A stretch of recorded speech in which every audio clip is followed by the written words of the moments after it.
Hello, I'm David Roger, General Counsel for the Las Vegas Police Protective Association. In this video, I'd like to talk to you about a question that was brought to my attention concerning domestic battery. And specifically, the officer asked whether his arrest for coercion domestic battery was appropriate. And in talking to the officer, it became apparent to me that there's some confusion out there regarding the domestic violence statute and the domestic battery statute. And so let me try to simplify it. First and foremost, domestic battery. That is a statute under NRS 200 or 202, whatever the statute is.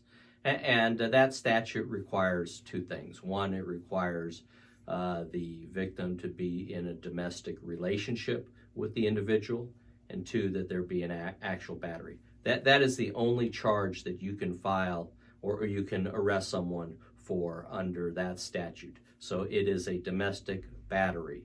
There are no other types of crimes that fall under domestic battery. It is a domestic relationship plus battery equals arrest. And so here's where the confusion comes in. The Nevada legislature in NRS 33.018 defined domestic relationships, and that statute is under a general category of statutes dealing with a request for restraining orders. And so that statute does two things. First, it defines domestic relationships, and we won't get into that now. That's a completely different topic. And so that is the statute that you look to, or what policy looks to in order to define a domestic relationship.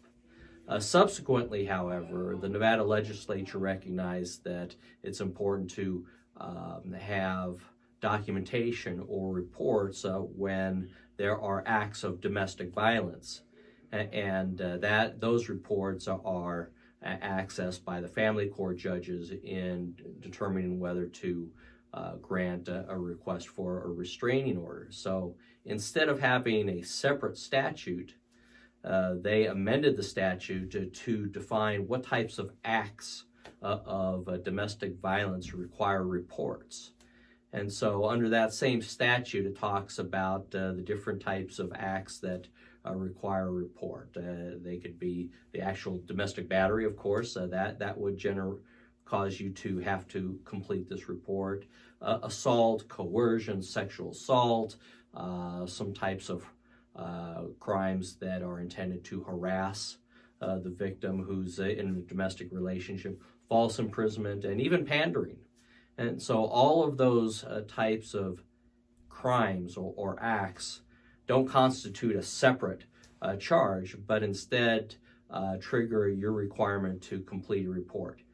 Metro has made it relatively easy for you because under their policy 6-016, anytime you responded to a domestic situation, whether you make an arrest or not, you have to complete a report under P1. So in summary, a domestic battery is exactly that, a battery on a person who is in a domestic relationship. That's the only charge you can arrest for under that statute. And then two, people who are in a domestic relationship and there are acts of domestic violence, which is defined in our policy as well as the statute. Even if you don't make an arrest for those separate charges, you're required to complete a report in P1.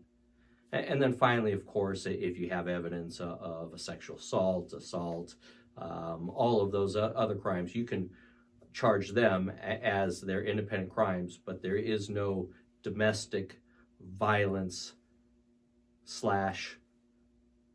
assault, coercion, etc. Those are their own separate crimes. I hope this clarifies the issue for you. I'm told that there are a number of officers who have the same misconceptions. So hopefully this resolves the issue. If not, access Metro Policy 6-016. Thank you for your time, and I appreciate everything you do to protect our community.